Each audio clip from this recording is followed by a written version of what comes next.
రాష్ట్రంలో కాంగ్రెస్ నాయకులు ప్రజాపాలన అని చెప్పి దగాపాలన చేస్తున్నారని, వారు చేసేది విజయోత్సవాలు కాదు వంచన ఉత్సవాలని సిద్దిపేట మార్కెట్ కమిటీ మాజీ చైర్మన్ పాల సాయిరాం, నాయకులు గుండు భూపేష్ ఆరోపించారు. సిద్దిపేటలోని ఎమ్మెల్యే క్యాంప్ కార్యాలయంలో ఏర్పాటు చేసిన మీడియా సమావేశంలో బీఆర్ఎస్ నాయకులతో కలిసి వారు మాట్లాడారు.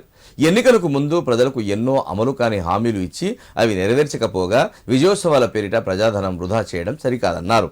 కాంగ్రెస్ పార్టీ ప్రజలకు ఇచ్చిన ఏ హామీని పూర్తిగా నెరవేర్చిందో ప్రజలకు చెప్పాలన్నారు. గడిచిన ఏడాదిలో కాంగ్రెస్ ప్రభుత్వ పరిపాలనలో ప్రజలకు ఏం చేశారని, విజయోత్సవాలు చేసుకుంటున్నారని దుయ్యబట్టారు. ముఖ్యమంత్రి రేవంత్ రెడ్డి చెప్పే మాటలకు చేసే పనులకు అసలు పొంతన లేకుండా ఉందని ఆరోపించారు.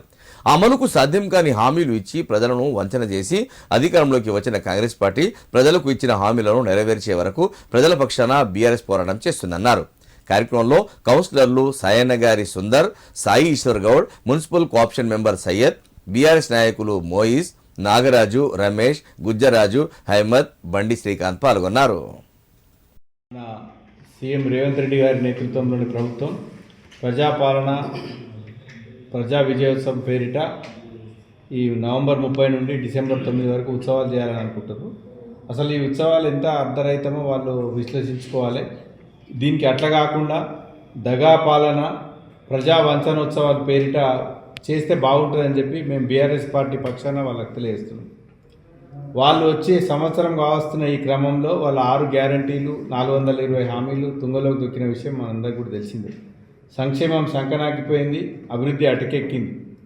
అయితే గత ప్రభుత్వాన్ని విమర్శించడమే తన ప్రధాన విధిగా సీఎం కేసీఆర్ను, హరీష్ రావు గారిని లేదా భారత రాష్ట్రసమితి పార్టీ అగ్రనాయకులను విమర్శించడమే ముఖ్యమంత్రి యొక్క ప్రధాన కర్తవ్యంగా భావిస్తున్నటువంటి ముఖ్యమంత్రి గారు ప్రజల పట్ల, ఈ తెలంగాణ ఉద్యమం పట్ల, ఈ మట్టి పట్ల ఒక ఆరాటం కానీ, అభివృద్ధి చేయాలన్న ఆకాంక్ష కానీ, ఒక సమస్యలపైన అధ్యయనం కానీ లేని ముఖ్యమంత్రి.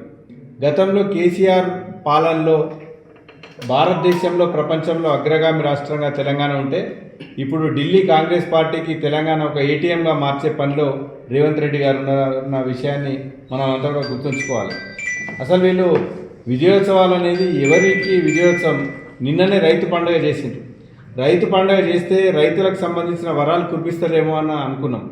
మొన్న లగచర్ల రైతులను ఇట్లా రకంగా మాట్లాడడం రేవంత్ రెడ్డి మాత్రమే చెల్లిందని ఈ సందర్భంగా చెప్పక తప్పదు.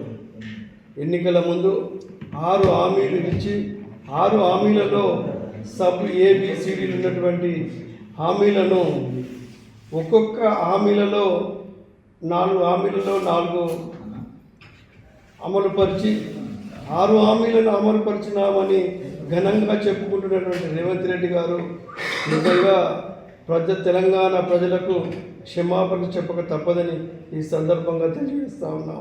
మేము 15,000 రైతు బంధు ఇస్తామని చెప్పి ఆ రైతు బంధును అడ్రస్ లేకుండా, రైతు బీమా లేకుండా రైతులకు మోసం చేసినటువంటి రేవంత్ రెడ్డి, నువ్వు రైతులను మోసం చేశావని విజయోత్సవ సభలు జరపాలా?